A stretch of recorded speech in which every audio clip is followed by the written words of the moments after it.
Ayo subscribe channel YouTube Novel Azkabina. Bab 5888 Tabu. Saat David terlibat dalam pertempuran sengit dengan Elder Blood Soul, pertempuran juga berkecamuk di tempat lain. Raja Iblis Awan Merah berubah menjadi tubuh iblis setinggi 100 kaki dengan 3 kepala dan 6 lengan, memegang 6 senjata iblis, dan bertarung melawan tetua iblis tulang dari Aula Jalan Jahat. Lin Feng dan Si Meng berdiri saling membelakangi, bertarung melawan puluhan kultivator dari Aula Jalan Jahat. Anak panah Lin Feng tidak pernah meleset, setiap anak panahnya merenggut nyawa. Si Meng menggunakan palu kembarnya seperti dewa perang, menghancurkan setiap musuh yang mendekat menjadi daging cincang.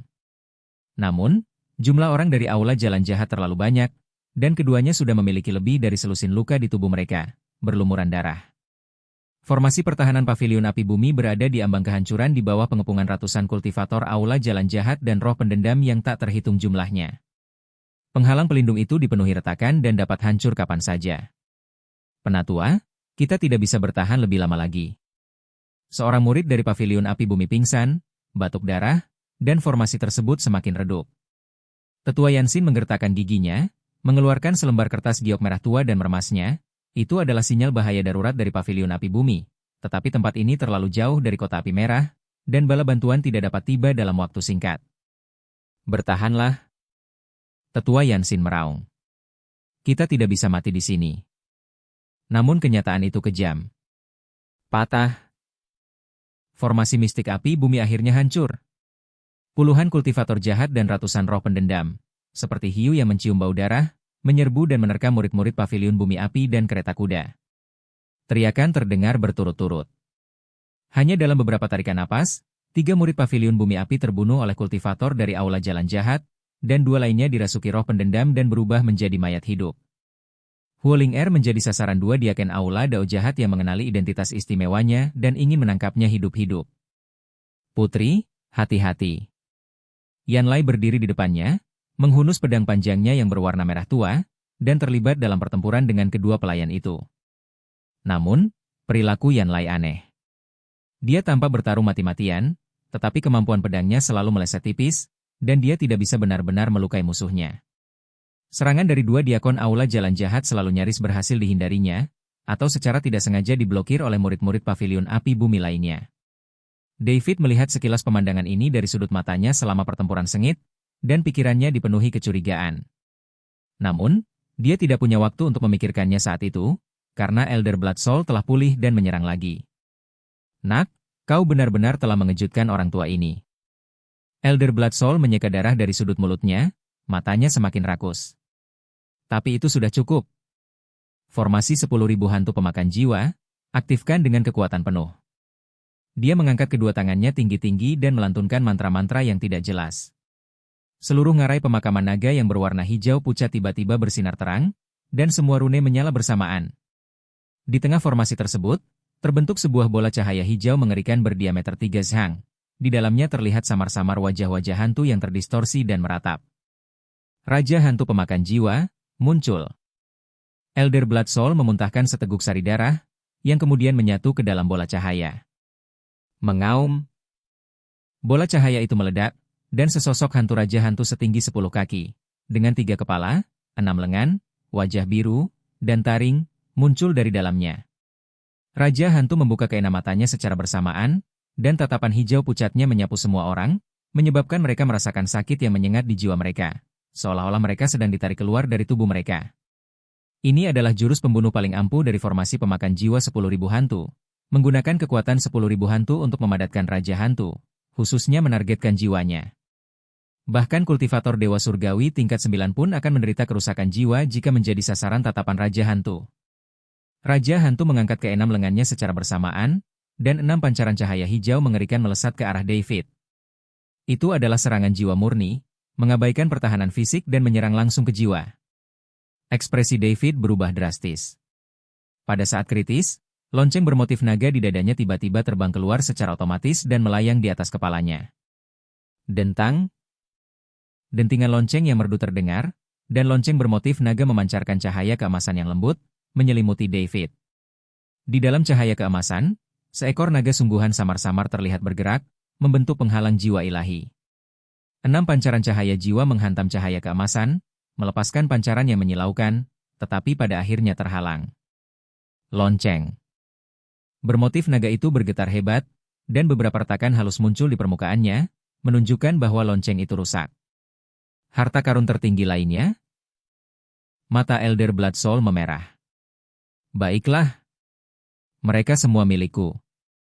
Dia dengan panik mengaktifkan formasi tersebut, dan keenam lengan Raja Hantu terus berayun, melepaskan aliran cahaya jiwa seperti hujan deras. Di bawah perlindungan lonceng pola naga, David nyaris tak mampu bertahan, tetapi wajahnya semakin pucat, dan darah mulai merembes dari 7 lubang tubuhnya. Meskipun lonceng pola naga menghalangi cahaya jiwa, dampaknya tetap terasa di lautan kesadarannya. Di sisi lain, Raja Iblis Awan Merah dikepung oleh tetua iblis tulang dan 3 diakon aula jalan jahat, dan berada dalam keadaan genting, tubuh iblisnya penuh dengan lubang. Lin Feng kehabisan anak panah dan busur panjangnya patah. Dia dibacok hingga tewas oleh beberapa kultivator jahat dari aula jalan jahat.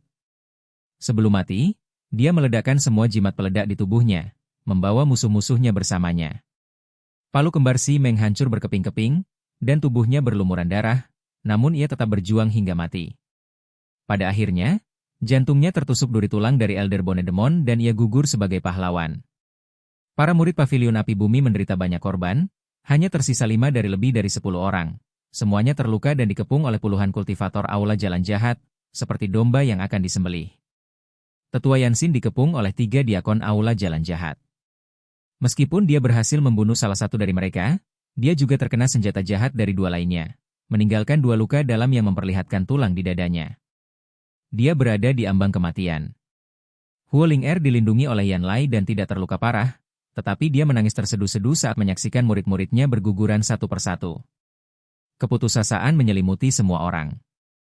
David, kita mungkin akan mati di sini. Raja Iblis Awan Merah mengeluarkan suaranya, yang terdengar lemah.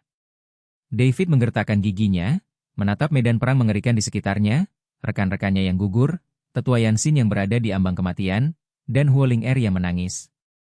Dia tidak bisa mati di sini. Begitu banyak janji yang belum terpenuhi. Masih banyak sekali musuh yang belum terbunuh. Ah! David meraung ke langit, sisa darah dan kekuatan abadi terakhirnya berkobar liar. Dengan pedang pembunuh naga di tangan kanannya dan segel tangan di tangan kirinya, dia melantunkan mantra dalam bahasa naga kuno. Dengan darahku, aku memanggil jiwa naga. Dengan hidupku, aku membuka gerbang surga. Terlarang, darah naga membakar langit. Ini adalah teknik terlarang yang diperoleh David dari warisan garis keturunan naga emas, membakar esensi dan umurnya sendiri sebagai imbalan untuk peningkatan kekuatan sementara. Saat mantra dilantunkan, api keemasan menyala di sekitar tubuh David. Ini bukanlah api biasa, melainkan api sejati darah naga, yang terbentuk dari pembakaran esensi naga emas miliknya. Bab 5889 Cedera Parah. Merusak. David menggenggam pedang dengan kedua tangan, menggabungkan pedang pembunuh naga dengan api sejati darah naga, mengubahnya menjadi aura pedang merah keemasan yang menembus langit dan bumi, dan dengan ganas menebas Raja Hantu dan Tetua Jiwa Darah. Serangan pedang ini menguras seluruh kekuatannya. Raja Hantu mengangkat keenam lengannya dalam upaya untuk membela diri. Tertawa.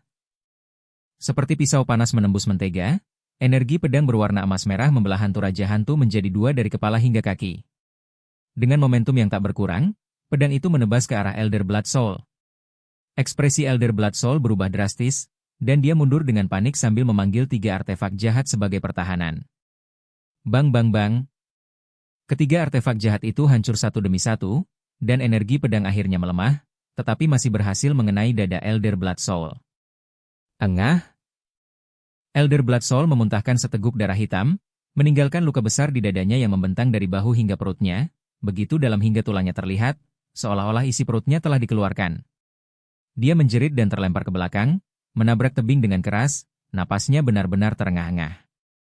Elder Blood Soul, yang bertanggung jawab atas formasi tersebut, mengalami luka serius, dan formasi Myriad Ghost Devouring Soul segera menjadi tidak stabil, dengan layar cahaya berfluktuasi hebat dan beberapa titik lemah muncul. Sekarang, David meraung, suaranya serak, serang. Dia mengerahkan sisa kekuatannya dan menyerbu ke titik terlemah dari penghalang cahaya dalam formasi tersebut, melepaskan pedang pembunuh naga sekali lagi. Patah. Penghalang cahaya itu terbelah, menyisakan celah selebar 3 zhang. Pergi, teriak David sambil berbalik. Raja Iblis Awan Merah adalah yang pertama bereaksi. Dia kembali berubah menjadi wujud manusia, meraih jantung api tetua yang sekarat, dan bergegas menuju celah tersebut. 5 murid. Paviliun api bumi yang tersisa juga bereaksi dan bergegas keluar, melindungi Huoling Er. Mata Yanlai berkedip, dan setelah ragu sejenak, dia mengikuti. Hentikan mereka. Elder Bone Demon meraung. Puluhan kultivator kuil jalan jahat bergegas menuju celah tersebut, berusaha untuk menutupnya kembali. Pergi dari sini, kalian semua. David berdiri di depan celah itu, berlumuran darah, seperti dewa perang yang merangkak keluar dari neraka. Ia memegang lonceng bermotif naga di tangan kirinya dan pedang pembunuh naga di tangan kanannya. Meskipun auranya lemah, tekad dan kegilaan di matanya menanamkan rasa takut pada semua kultivator di aula jalan jahat. Lonceng bermotif naga berdering lagi, gelombang suaranya menyapu area tersebut, menyebabkan sekitar selusin kultivator aula jalan jahat di depan berdarah dari 7 lubang tubuh mereka dan terlempar ke belakang. Pedang pembunuh naga diayunkan terus-menerus, setiap serangannya merenggut nyawa. Dia berdiri sendirian dengan pedang dan loncengnya, menghalangi celah dan mengulur waktu bagi teman-temannya untuk melarikan diri. 1, 2, 3. Para kultivator aula jalan jahat berjatuhan seperti gandum yang dipanen, tetapi luka David juga bertambah. Bahu kirinya tertusuk taji tulang, perut kanannya teriris oleh pedang darah, dan punggungnya dihantam oleh 3 senjata jahat, membuatnya berlumuran darah. Namun dia tidak mundur sedikit pun. David. Huoling Er berteriak, ingin kembali dan membantunya. Berjalan. Tanpa menoleh, David meraung dengan suara serak, keluar dari sini. Raja Iblis Awan Merah menggertakkan giginya dan dengan paksa menarik Huoling Er keluar dari celah. Yanlai dan murid-murid paviliun api bumi lainnya mengikuti dari dekat.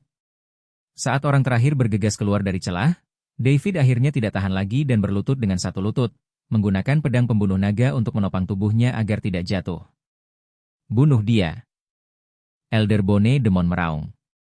Para kultivator kuil jalan jahat yang tersisa menyerbu maju. David menatap musuh yang mendekat, senyum dingin teruk di bibirnya. Dia masih punya satu trik terakhir yang disembunyikan. Meletus. Dia menyalakan api darah naga yang tersisa di dalam tubuhnya. Ledakan. Kobaran api keemasan yang menakutkan menyembur dari tengah tubuh David, menyapu seluruh area celah. Puluhan kultivator aula jalan jahat yang bergegas maju langsung dilalap api, berubah menjadi abu bahkan sebelum mereka sempat berteriak. Elder Bone Demon juga terjebak dalam kobaran api, berteriak sambil mundur, separuh tubuhnya hangus. Gelombang kejut dari ledakan itu membuat David terlempar keluar melalui celah dan jatuh terhempas ke jalan setapak di gunung di luar. David. Huoling Er, yang sudah berhasil menyelamatkan diri, bergegas kembali seperti orang gila dan memeluk David, yang berlumuran darah dan tidak sadarkan diri. Raja Iblis Awan Merah memeriksanya dan menghela napas lega. Dia masih hidup, tetapi dia terluka parah dan membutuhkan perawatan segera. Dia menatap ke dalam jurang naga pemakaman, celah di formasi itu perlahan menutup, dan para kultivator dari aula jalan jahat terlalu terkejut oleh ledakan itu untuk mengejar mereka. Elder Blood Soul terluka parah, dan Elder Bone Demon juga terluka parah. Istana jalan jahat untuk sementara kehilangan kemampuan untuk mengejar. Cepat, sebelum mereka menyusul. Raja Iblis Awan Merah menggendong David di punggungnya, tetua hati api digendong oleh seorang murid dari paviliun api bumi, dan semua orang melarikan diri dengan panik. Mereka tidak berani mengambil jalan utama, jadi mereka harus menjelajah ke pegunungan dan hutan serta mengambil jalan memutar yang panjang untuk kembali ke kota api merah. Suasana terasa sangat mencekam sepanjang perjalanan. Kelompok yang semula berjumlah lebih dari 20 orang kini telah berkurang menjadi hanya 9 orang. David, Raja Iblis Ciun, Tetua Yansin, Huoling Er, Yanlai, dan 4 murid paviliun api bumi yang terluka. Semua orang lainnya tewas dalam pertempuran. Huoling Er memeluk David yang tak sadarkan diri.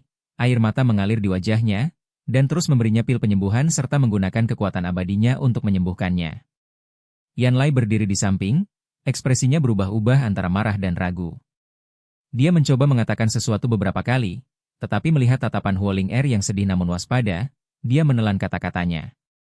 Beberapa hari kemudian, kelompok itu akhirnya kembali ke kota api merah dalam keadaan berantakan dan langsung menuju paviliun api bumi. Paviliun api bumi bergetar hebat. Ketua Paviliun Huo Ventian sendiri keluar dari pengasingannya. Ia melihat putrinya selamat dan sehat tetapi menangis tak terkendali. Tetua Yanxin terluka parah dan hampir meninggal, dan murid-muridnya menderita banyak korban. Ia sangat marah. Apa yang terjadi? Bagaimana Aula Jalan Jahat bisa tahu keberadaanmu? Dan bagaimana mereka berhasil menyergapmu dengan begitu tepat di ngarai naga pemakaman? Dia menatap tajam para penyintas. Auranya yang mengesankan sebagai dewa abadi tingkat 9 membuat seluruh aula bergemuruh. Setelah menerima perawatan darurat, Tetua Yanxin nyaris sadar kembali dan dengan lemah berkata, "Pemimpin sekte, ada sesuatu yang mencurigakan tentang ini. Penyergapan oleh Aula Jalan Jahat terlalu tepat seolah-olah mereka tahu rute kita sejak awal." Tatapan Huo Ventian setajam pisau saat dia menyapu pandangan ke semua orang. "Apakah ada di antara kalian yang membocorkan lokasi kami?" Semua orang saling memandang, dan pertanyaan yang sama muncul di benak mereka. Ya, bagaimana mungkin Istana Jalan Jahat mengetahui rute dan waktu kepulangan mereka secara tepat dari ngarai api merah? Mengapa mereka membuat formasi sebesar itu di ngarai pemakaman naga sebelumnya? Pasti ada pengkhianat di antara kita. Bab 5890 tidak bisa pergi. Yan Lai tiba-tiba melangkah maju dan berlutut dengan satu lutut. "Pemimpin sekte, murid ini yakin bahwa pengkhianat itu kemungkinan besar ada di antara para penjaga bayaran. Asal-usul mereka tidak diketahui, dan mereka akan melakukan apa saja demi keuntungan. Lagi pula, mereka yang akhirnya berhasil melarikan diri semuanya berasal dari paviliun api bumi kita. Semua penjaga tewas dalam pertempuran, sehingga tidak ada cara untuk memverifikasi faktanya." Hal ini tanpa masuk akal, tetapi Huo Ling tiba-tiba mendongak dan menatap tajam Yan Lai. "Kakak Yan Lai, apa maksudmu?" David juga seorang pengawal bayaran. Dia mempertaruhkan nyawanya untuk melindungi mundurnya kita dan hampir mati dalam pertempuran. Dan sekarang kau meragukannya? Yan Lai buru-buru berkata, "Adik Ling Anda salah paham. Saya tidak meragukan rekan Taois Chen. Kita semua melihat rekan Taois Chen mempertaruhkan nyawanya untuk menyelamatkan kita. Tapi para penjaga lainnya adalah cerita yang berbeda. Misalnya, Lin Feng dan Si Meng. Siapa yang tahu apakah mereka mata-mata dari Aula Jalan Jahat yang sengaja mati dalam pertempuran untuk membersihkan nama mereka? Dan kultivator bernama Ciun itu juga seorang kultivator iblis, dan sangat mungkin dia bersekongkol dengan Aula Jalan Jahat." Yan Lai mati-matian mencoba memercikan air kotor itu keluar. "Kau?" Huo Ling gemetar karena marah. Raja Iblis Awan Merah berkata dengan dingin, "Kau boleh mencurigai aku sebagai pengkhianat, tetapi saat ini seharusnya kaulah yang paling curiga." "Apa maksudmu?" Yan Lai mengerutkan kening. Penyergapan oleh Balai Kejahatan sangat tepat. Ini bukan informasi yang bisa diperoleh oleh penjaga bayaran biasa. Hanya manajemen Paviliun Ertire yang mengetahui rute mundurnya, dan... "Lalu apa?" desak Huo Ventian. "Lagi pula," kata Raja Iblis Awan Merah perlahan, "selama pertempuran di ngarai naga pemakaman, aku memperhatikan sebuah detail. Para kultivator dari Aula Jalan Jahat tampaknya sengaja menghindari Diakon Yan Lai, jarang mencoba membunuhnya. Dan serangan Diakon Yan Lai selalu sengaja atau tidak sengaja lebih lambat, lebih seperti pertunjukan." Setelah mendengar itu, aula langsung menjadi sunyi. Semua orang menatap Yan Lai. Wajah Yan Lai memucat, lalu ia meledak dalam amarah, "Omong kosong. Apa maksudmu? Apa kau bilang aku pengkhianat?" "Aku, Yan Lai, sepenuhnya setia kepada Paviliun Api Bumi. Berani-beraninya kau memfitnahku. Pemimpin sekte, mohon bersikap bijaksana. Aku mempertaruhkan nyawaku untuk melindungi adik Ling dan terluka dalam prosesnya." Ciun jelas-jelas berusaha menabur perselisihan dan membebaskan dirinya sendiri. Huo Ling juga terkejut. Saat itu, dia hanya fokus pada David dan ayahnya dan tidak terlalu memperhatikan perilaku Yan Lai. Tatapan Huo Ventian dalam-dalam menatap Yan Lai, lalu ke David yang tak sadarkan diri, dan perlahan berkata, "Aku sendiri yang akan menyelidiki masalah ini. Sampai kebenaran terungkap, tidak seorang pun diizinkan meninggalkan Paviliun Bumi Api untuk melakukan penyelidikan. Yan Lai, kembalilah dan pulihkan diri. Ling tetap di sini dan ceritakan seluruh ceritanya lagi padaku. Yang lainnya, silakan kembali dan beristirahat." "Ya," jawab kerumunan itu. Yan Lai menatap tajam Raja Iblis Awan Merah, lalu berbalik dan pergi, matanya dipenuhi kebencian. Raja Iblis Awan Merah menggendong David di punggungnya dan, dipimpin oleh muridnya, menempatkannya di sebuah ruangan yang tenang. Setelah menutup pintu, Raja Iblis Awan Merah memasang penghalang kedap suara. Melihat David yang tak sadarkan diri, dia menghela napas. "Nak, kau benar-benar membuat kesalahan kali ini. Kau terluka parah." Raja Iblis Awan Merah merasa sangat kasihan pada David. Bagaimanapun juga, David telah mendatangi pavilion api bumi demi dirinya sendiri. Ciun mengeluarkan beberapa pil penyembuhan berharga, memberikannya kepada David, lalu menggunakan energi internalnya untuk menyembuhkannya. Cedera yang dialami David sangat parah. Tubuhnya penuh dengan lubang dan meridiannya terputus di banyak tempat. Seandainya bukan karena fondasi yang kuat dan fakta bahwa ia memiliki garis keturunan naga emas untuk menopangnya, ia pasti sudah mati sejak lama. David tetap tidak sadarkan diri selama 3 hari 3 malam. Saat ia perlahan membuka matanya, Raja Iblis Awan Merah masih berada di sisinya. "Kau sudah bangun?" Raja Iblis Awan Merah menghela napas lega saat melihat David sudah bangun. "Bagaimana perasaanmu?" David ingin berbicara, tetapi merasakan sakit yang luar biasa di seluruh tubuhnya. Tenggorokannya kering, dan dia tidak bisa mengeluarkan suara. "Jangan bergerak, kamu terluka parah." Raja Iblis Awan Merah membantunya duduk dan memberinya minum. "Kita telah kembali ke pavilion api bumi dan aman untuk saat ini. Tapi, Pak, sudah berapa lama saya pingsan?" David menyesap air beberapa kali lalu bertanya. "Sudah 3 hari 3 malam, kata Raja Iblis Awan Merah." "Sudah selama itu?" David mengerutkan kening. "Tidak, kita perlu meninggalkan pavilion bumi api dan mencari tempat terpencil untuk memulihkan diri." David berencana meninggalkan pavilion bumi api dan mencari tempat untuk memulihkan diri di dalam menara penekan iblis. Ini bisa menghemat waktu. 3 hari dan 3 malam, yang setara dengan 1 tahun di menara penumpas iblis. Luka-lukanya sudah lama sembuh. Namun, di dunia nyata ini, David membutuhkan setidaknya beberapa bulan untuk pulih. "Kita tidak bisa pergi." Pemimpin Pavilion Ertire mengatakan bahwa tidak seorang pun boleh meninggalkan Pavilion Ertire sampai pengkhianat itu ditemukan. Raja Iblis Awan Merah mengungkapkan bahwa Huo Ventian mencurigai adanya pengkhianat internal. David sedikit mengerutkan kening dan mengangguk. Memang sangat aneh. Bagaimana Aula Jalan Jahat tahu dari mana kita akan mundur setelah memetik rumput roh api? Jika kita berdua pergi sekarang, itu hanya akan membuat kita terlihat bersalah. Bahkan jika kita bukan pengkhianat, kita akan menjadi pengkhianat, kata Raja Iblis Awan Merah dengan tak berdaya. David terdiam sejenak, lalu mengangguk. Merasakan kekuatan abadi yang hampir habis dan meridian yang hancur, dia tersenyum pahit dan berkata, "Jika aku tetap tinggal di pavilion api bumi, luka-lukaku mungkin tidak akan sembuh dalam beberapa bulan." "Beberapa bulan?" Raja Iblis Awan Merah mengerutkan kening. "Aula Jalan Jahat tidak akan memberi kita banyak waktu. Meskipun tetua jiwa darah terluka parah, Aula Jalan Jahat sangat kuat, dan orang-orang yang lebih kuat akan segera datang untuk memburu kita." "Aku tahu." Tatapan mata David dalam. "Jadi kita harus menemukan cara untuk pulih secepat mungkin." Saat keduanya sedang berbicara, mereka mendengar langkah kaki pelan di luar pintu. Bab 5891 Tanah Terlarang. "Siapa?" Raja Iblis Awan Merah berdiri dengan waspada. "Ini aku, Huoling Er." Sebuah suara wanita yang jernih terdengar dari luar pintu, diwarnai dengan kelelahan dan kekhawatiran.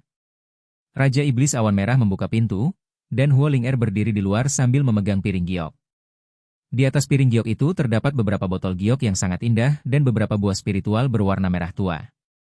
Saat melihat David sudah duduk, matanya berbinar kaget.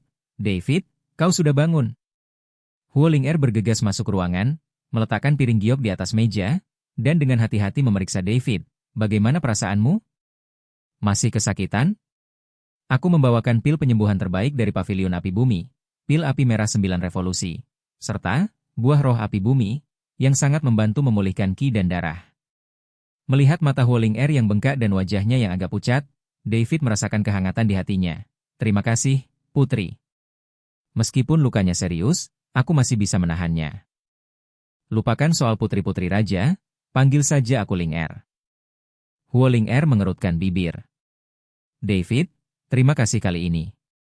Jika bukan karena kamu, tak satu pun dari kami akan kembali. Lin Feng, Simeng, dan yang lainnya semuanya sudah mati. Dan begitu banyak muridku dari Pavilion Api Bumi. Ini semua salahku, aku bersikeras ikut dengan mereka. Mendengar ucapan Huoling Er, David sejenak terbewildered, dan tiba-tiba teringat pada Guling Er. Kemudian, bayangan-bayangan wanita melintas dengan cepat di benaknya. Namun, itu hanya sesaat, karena David tahu bahwa sekarang bukanlah waktu untuk memikirkan masalah cinta dan percintaan. Putri, tidak perlu menyalahkan diri sendiri. David tersenyum tipis dan berkata, Aula Jalan Jahat telah merencanakan ini sejak awal. Bahkan jika kau tidak pergi, mereka akan menemukan kesempatan lain untuk menyerang. Tugas yang paling mendesak adalah menemukan pengkhianat dan membalaskan dendam atas kematian mereka. Huoling Er mengangguk tegas sambil menyeka air matanya, ayah sedang menyelidiki dengan sekuat tenaga.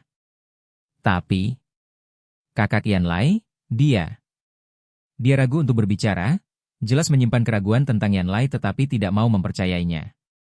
David meliriknya dan mengganti topik pembicaraan. Putri, saya ingin meminta bantuan Anda. Katakan padaku. Aku pasti akan membantumu jika itu dalam kemampuanku, kata Huoling Er segera. Saya butuh tempat yang benar-benar terpencil di mana saya bisa memulihkan diri tanpa diganggu. David berkata perlahan, meskipun tempat ini aman, arus orang yang terus-menerus datang dan pergi tidak kondusif untuk pemulihan. Selain itu, aku memiliki beberapa teknik rahasia yang tidak bisa kugunakan di depan orang luar. Huoling Er terdiam sejenak, lalu dia mengerti. David memiliki garis keturunan naga emas dan menyimpan banyak rahasia, sehingga membutuhkan tempat yang terpencil. Dia menggigit bibirnya dan berpikir sejenak, lalu matanya tiba-tiba berbinar. Ada tempatnya.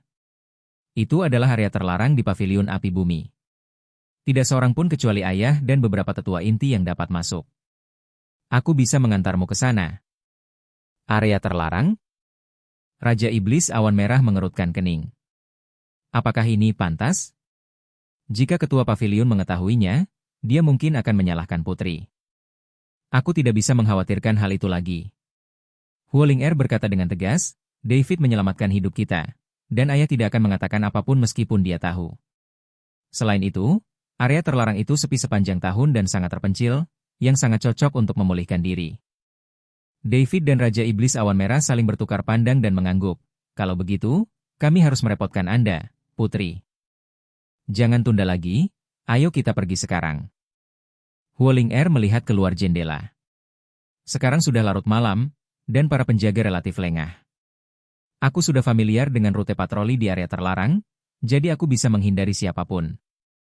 Dia mengeluarkan jubah hitam dan menyerahkannya kepada David. Pakailah ini akan menyembunyikan keberadaanmu. Ketiganya diam-diam meninggalkan ruangan dan, dipimpin oleh Huoling Er, melewati barisan penjaga paviliun bumi api dan menuju jauh ke dalam gunung bagian belakang. Di balik paviliun Ertire terbentang pegunungan merah tua yang diselimuti berbagai pembatasan. Semakin dalam Anda menyelam, semakin tinggi suhunya, dan udara dipenuhi dengan energi spiritual murni yang bercirikan api. Terkadang, kristal merah tua dapat terlihat terekspos di pegunungan, memancarkan cahaya hangat. Pintu masuk ke area terlarang ada di depan. Huoling Er menunjuk ke dinding gunung yang tampak biasa di depannya, banyak susunan ilusi dan formasi pertahanan telah dipasang di sini. Hanya anggota inti paviliun bumi api yang tahu cara masuk. Dia membuat segel tangan dan melafalkan mantra, dan rune merah tua berterbangan dari ujung jarinya, menyatu dengan dinding gunung. Dinding gunung bergelombang seperti air, memperlihatkan pintu masuk gua yang dalam. Di dalam pintu masuk gua terdapat tangga batu menurun, dengan kristal merah bercahaya yang tertanam di dinding batu di kedua sisinya, yang hampir tidak menerangi jalan di depan. Ikuti aku. Huoling Er melangkah masuk lebih dulu. David dan Raja Iblis Awan Merah mengikuti dari dekat. Setelah memasuki gua, dinding gunung di belakang kami kembali tertutup, mengisolasi kami dari semua suara luar. Gua itu sangat sunyi, hanya terdengar suara langkah kaki 3 orang di dalamnya. Tangga batu itu berpiling ke bawah, dan suhu semakin meningkat saat Anda turun. Setelah berjalan sekitar 15 menit, pemandangan tiba-tiba terbentang di hadapan Anda. Ini adalah gua bawah tanah yang sangat besar, tingginya sekitar 30 kaki dan diameternya 100 kaki. Di tengah gua, terdapat kolam lava dengan diameter 10 zhang, sekitar 33 meter. Lava merah tua di kolam tersebut mengalir perlahan, memancarkan suhu yang sangat tinggi dan energi elemen api murni yang menakutkan. Di sekitar kolam lava, tumbuh beberapa tumbuhan dan obat spiritual berelemen api yang langka, beberapa di antaranya bahkan berusia ribuan tahun. Dinding gua dihiasi dengan kristal merah tua yang tak terhitung jumlahnya, membuat seluruh gua tampak berwarna merah tua. Ini adalah area terlarang dari Paviliun Air Tire, jantung Air Tire. Huoling Air menjelaskan, konon leluhur Paviliun Api Bumi memahami dao agung api di sini dan mendirikan Paviliun Api Bumi. Konsentrasi energi spiritual api di sini 100 kali lipat dari dunia luar, yang sangat membantu dalam mengembangkan teknik atribut api. Dia berhenti sejenak, agak malu, namun suhu di sini terlalu tinggi. Kultivator biasa tidak bisa tinggal di sini lama-lama. David, lukamu belum sembuh, bisakah kau menanganinya? David merasakan energi spiritual api yang melimpah di udara. Kekuatan abadi kacau miliknya beredar dengan sendirinya, mengubah energi spiritual ini menjadi kekuatan abadi murni untuk memulihkan meridiannya yang rusak. Tidak apa-apa, tempat ini sangat cocok untukku. David mengangguk. Terima kasih, Putri. Aku sudah bilang padamu untuk memanggil Cooling Air. Huoling Air melambaikan tangannya. Kalau begitu, kau bisa tinggal di sini dan memulihkan diri dari luka-lukamu. Aku akan mengirimkan obat dan makanan secara teratur. Adapun ayah, aku akan merahasiakannya darimu untuk sementara waktu, dan kita akan membicarakannya setelah kau sembuh. Aku akan selalu mengingat kebaikan hati sang putri yang luar biasa. David dengan hikmat mengepalkan kedua tangannya sebagai tanda hormat. Huoling Air tersipu dan berbisik, kalau begitu, jaga baik-baik lukamu. Aku akan pulang sekarang. Aku akan datang menemuimu lagi besok. Setelah mengatakan itu, dia berbalik dan pergi. Sosoknya menghilang di ujung tangga batu. Bab 5892 Kelemahan. Melihat ke arah Huoling Air pergi, Raja Iblis Awan Merah mendecakkan lidah dan berkata, gadis kecil itu benar-benar baik padamu. Dia bahkan berani diam-diam membawamu ke area terlarang. David tidak menjawab, tetapi berjalan ke tepi kolam lava dan duduk bersila. Dia dapat merasakan bahwa energi elemen api di sini tidak hanya melimpah, tetapi juga mengandung aura hukum kuno dan murni, yang sangat bermanfaat untuk memperbaiki luka dan meningkatkan kultivasi. Senior, saya perlu masuk ke menara penekan iblis untuk menyembuhkan luka saya. 1 hari di luar sama dengan 100 hari di dalam menara. Dengan cara ini, luka saya akan sembuh hanya dalam beberapa hari. David mengeluarkan menara penekan iblis dan berkata kepada Raja Iblis Awan Merah, Senior, Anda bisa melindungi saya di luar menara, atau kita bisa masuk ke menara bersama untuk berkultivasi. Raja Iblis Awan Merah menggelengkan kepalanya dan berkata, aku baik-baik saja. Aku akan pergi keluar untuk melindungimu dan juga mempelajari hukum api di sini. David mengangguk dan melemparkan menara penekan iblis ke udara. Menara penekan iblis tumbuh semakin tinggi di terpa angin, berubah menjadi pagoda setinggi 3 zhang yang mengapung di atas kolam lava. Menara itu memancarkan aura kuno dan sunyi, yang secara halus beresonansi dengan hukum api di dalam gua. David menarik napas dalam-dalam dan melangkah masuk ke menara penekan iblis. Ruang di dalam menara sangat luas, dan aliran waktu di dalamnya benar-benar berbeda dari yang ada di luar.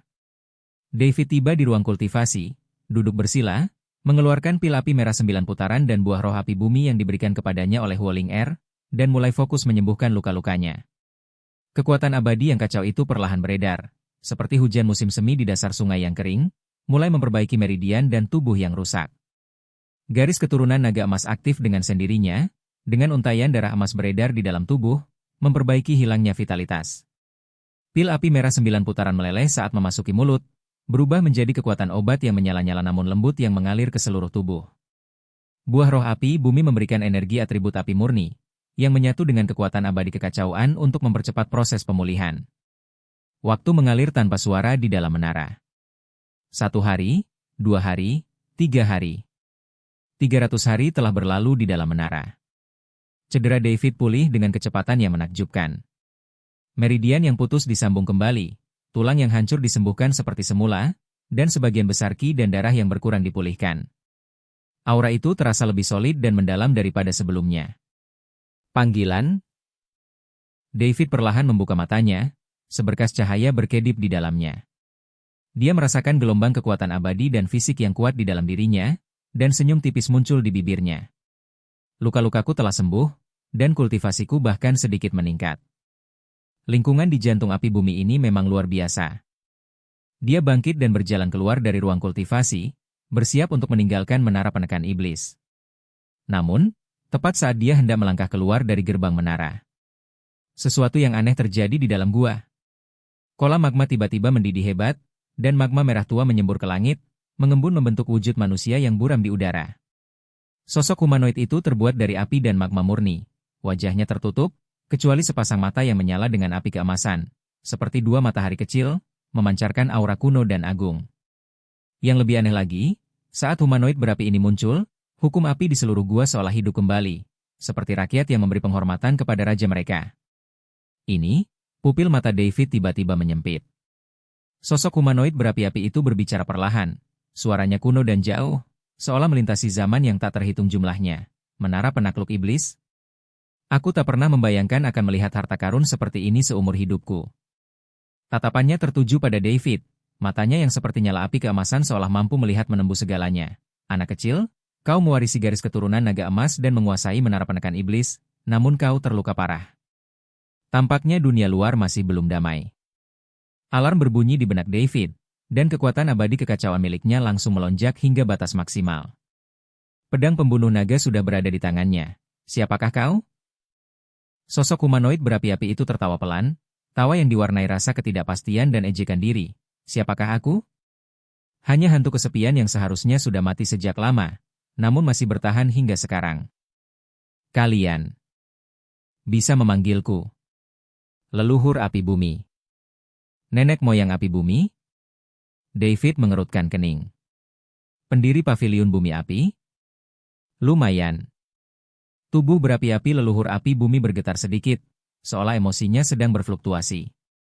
Aku mendirikan paviliun api bumi. Sayangnya, aku terlalu sombong saat itu, berpikir bahwa aku bisa menekan api iblis inti bumi dengan kekuatanku sendiri. Akibatnya, tubuh fisikku runtuh, jiwaku terluka parah, dan hanya secuil sisa jiwa ini yang tersisa, bersembunyi di jantung api bumi untuk bertahan hidup. Tatapannya kembali tertuju pada menara penekan iblis, dengan kilatan membara di matanya. Namun, takdir tidak meninggalkanku.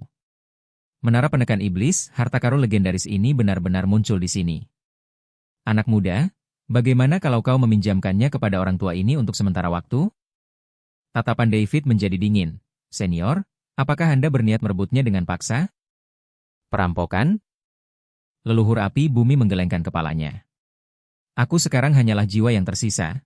Kekuatanku kurang dari 1/10.000 dari kekuatanku di masa jayanya. Bagaimana aku bisa merebutnya dengan paksa? Tapi, bagaimana kalau kita membuat kesepakatan?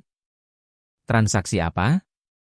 Aku akan menukarkan lokasi pasti dari susu sumsum giok inti bumi dengan kesempatanmu untuk menggunakan menara penekan iblis guna membantuku memadatkan jiwaku dan membentuk kembali tubuh fisikku. Leluhur api bumi perlahan berkata, kau pasti sangat membutuhkan susu sumsum giok inti bumi, kan? David terkejut. Susu kalsedon inti bumi. Inilah tujuan utamanya datang ke Elephant Heaven. Tapi bagaimana pihak lain bisa tahu? Saya tidak pernah mengatakan itu di sini. Apakah kau tahu di mana susu kalsedon inti bumi berada?